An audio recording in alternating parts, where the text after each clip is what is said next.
महाप्रभु जगन्नाथ आशीर्वाद मु आज विधानसभा 2024-25 आर्थिक वर्ष पूर्णांग बजेट उपस्थापना करियछि। भारत देशस्य प्रधानमंत्री श्री नरेंद्र मोदी जी मंत्र सबका साथ सबका विकास सबका विश्वास एवं सबका प्रयास को आधार करी आमे यही बजेट प्रस्तुत करियछु।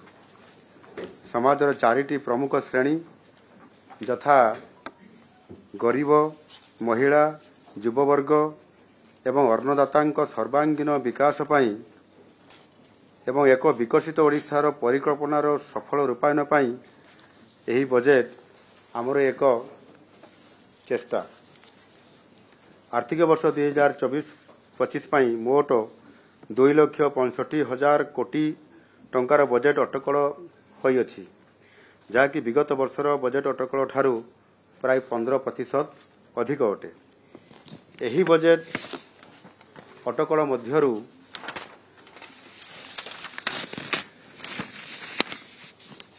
1,55,000 कोटी टंकार प्रस्तावित कार्यक्रम व्यय मोट बजेट अटकलर 58%। यह 2023-24 आर्थिक वर्ष रे करा जाइथिबा व्यय अटकल ठारू 24% अधिक अटे। महाप्रभु श्री जगन्नाथ ओडिया संस्कृतिर प्राणकेन्द्र तथा ओडिया अस्मितार परिचय। एथिपाई आमे आमर निर्वाचन इस्ताहार रे देइतवा प्रतिश्रुति मुताबक प्रथम कैबिनेट बैठक रे श्री जगन्नाथ मंदिर प्रशासन पाई 500 कोटी टंका कॉर्पस पार्टी गठन निमंते निष्पत्ति नैथिलु। आमर निष्पत्ति अनुसार वर्तमान यही बजेट रे उपयुक्त व्यवस्था करा जाइछि। या छोड़ा केन्दुझर प्रतिष्ठित आराध्य देवी माँ घटगां तारिणी घटगां स्थित माँ तारिणी पीठरे पारिपार्श्विक उन्नयन 50 कोटी टंकार व्यय प्रस्ताव एथिरे रखा जाइछि। ओडिया अस्मिता 200 कोटी टंकार व्यय बराद करा जाइछि। विकसित ओडिशार परिकल्पना को साकार करने को समृद्ध कृषक योजना कार्यकारी करने को बजेट रे याको प्रस्ताव रे रखा जाइछि। यही योजना रे कृषक मानक ठारू क्विंटाल पिछा 3100 टंका मूल्य रे धान किनिया पई स्वतंत्रता दिया जाइछि। आ एथिपाई मध्य आमे हमर बजेट रे 5000 कोटी टंकार प्रस्ताव रखिछु। श्री अन्न अभियान अधीन रे मांडिया जातीय फसलर उत्पादन एवं व्यवहार को वृद्धि करिया पई एही बजेट रे 649 कोटी टंका व्यय बराद रखा जाइछि। कृषि क्षेत्र को जलसेचन सुविधा कम सुधरे ऋण और बीमा सुविधा एवं आनुषंगिक क्षेत्र गुड़ी को प्रोत्साहन दे कृषकर अभिवृद्धि करिया पई बजेट रे पर्याप्त व्यवस्था बराद करा जाइछि। आमर निर्वाचन प्रतिश्रुति अनुसार प्रथम कैबिनेट रे जो निष्पत्ति निया जाइथिला सेथिरे सुभद्रा योजना तार शुभारंभ करिया पई निष्पत्ति जो नैतिलु। एही योजना माध्यम रे महिला को उद्योगी सशक्त और आर्थिक दृष्टिकोण स्वाधीन करिया पई बजेट रे 10,000 कोटी टंका व्यय बरादर प्रस्ताव रही। आम प्रतिश्रुति मुताबक आमर प्रथम पर्यायर 80 वर्ष ऊर्ध्व वयस्क नागरिक और 80% एवं तदर्ध भिन्नक्षम व्यक्ति मानक लगी उभय मधुबाबू पेंशन योजना और जातीय सामाजिक सुरक्षा योजना रे ये अधीन रे सामाजिक सुरक्षा भत्ता को मासिक 3,500 टंका को वृद्धि करा जाइछि। प्राथमिक स्तर रे गुणात्मक शिक्षा पाई गोदावरीश मिश्र आदर्श प्राथमिक विद्यालय जेभली उच्च विद्यालय मानकरे 5T रूपांतरण स्कूल कथा कुहा जाउथला एवं यह गोदावरीश मिश्र आदर्श प्राथमिक विद्यालय से 5T स्कूल पाई गोटे फीडर स्कूल हबो। सेहिटु पिला माने पाठ आदर्श स्कूल रे पाठ पढ़ी कि आदर्श उच्च विद्यालय को जीवा पाई ये गोटे सुजोग पाइबे जो द्वारा कि शिक्षार मान बढ़ी पारिबो।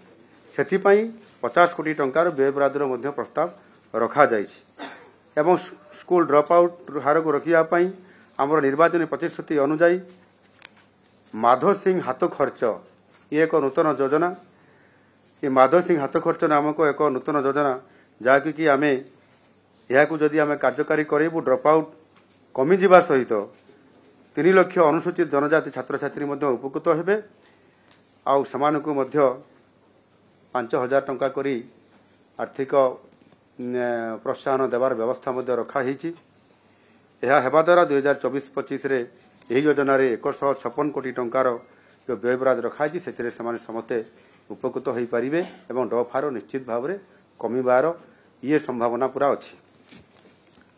ग्रामांचल और सहरांचल गृह निर्माण पीएम आवास योजना को संपूर्ण रूपे कार्यकारी करने 6,782 कोटी टंकार व्ययबराद एथिरे रखा जायछि। 2025 सुधा विशेष भावे दुर्बल जनजाति गोष्ठी आदिम जनजाति जो मान को पीवीटीजी कहा जाउछि सेमानंकर सुरक्षा पाई एवं सेमाने सुरक्षित भाव में बसवास करिवे एवं सेथि पाई पीएम जन्मन अधीन 600 कोटी टंकार ये बजेट व्यवस्था रे मध्य एथिरे प्रस्ताव रखा जायछि। एही बजेट रे आमे अनेक केंद्रीय प्रवर्तित योजना और केंद्रीय योजना माध्यम रे प्राप्त पांठी राज्यर विभिन्न उन्नयनमूलक पदक्षेप निमंते उपयुक्त पदक्षेप प्रस्ताव देछु। आयुष्मान भारत प्रधानमंत्री जन आरोग्य योजना ये और राज्यर निजस्व बीमा योजना गोपबंधु जन आरोग्य योजना संयोजन माध्यम योग्य परिवार मानकु कैशलेस स्वास्थ्य सेवा प्रदान करने एथिरे व्यवस्था करा जायछि। या छड़ा मेडिकल कॉलेज और हॉस्पिटल गुड़िक 200 कोटी टंकार कॉर्पस पांठी जोगा देबा पई मध्य व्यय बराद रे रखा जायछि। उत्तम शिक्षा व्यवस्था निमंते 2024-25 आर्थिक वर्षरु पीएमसी योजना को समग्र राज्य रे कार्यकारी करिया पई आमे एक ऐतिहासिक निष्पत्ति नेबा पई जाउछु। ओडिशार प्रधानमंत्री उच्चतर शिक्षा अभियान योजना पीएम उषा ये प्रचलन हबो एवं जोथिरे कि आपनकर उच्च शिक्षा रे समानता इक्विटी उपलब्धता एक्सेस एवं अंतर्भुक्तिकरण इनक्लूजन उपर गुरुत्व दिया जिवो। लोक मानक घरे एवं सरकारी प्रतिष्ठान रे प्रधानमंत्री सूर्य घर मागणा बिजुली योजना कार्यकारी करने को आम प्रतिश्रुतिबद्ध अच्छु। पीएम अजय अधीन 809 ग्राम को आदर्श ग्राम रूपे घोषणा करा जायछि। एही योजना 316 कोटी टंकार व्यय बराद प्रस्ताव रखा जायछि। पर्यटन क्षेत्र में बजेट आकलन 800 कोटी टंका को वृद्धि करा जायछि। पूर्व वर्ष मानकर पर्यटन उपरे बजेट में कम व्यवस्था रखा होता और या स्वतंत्रता एतेटा दिया जाई नथिला।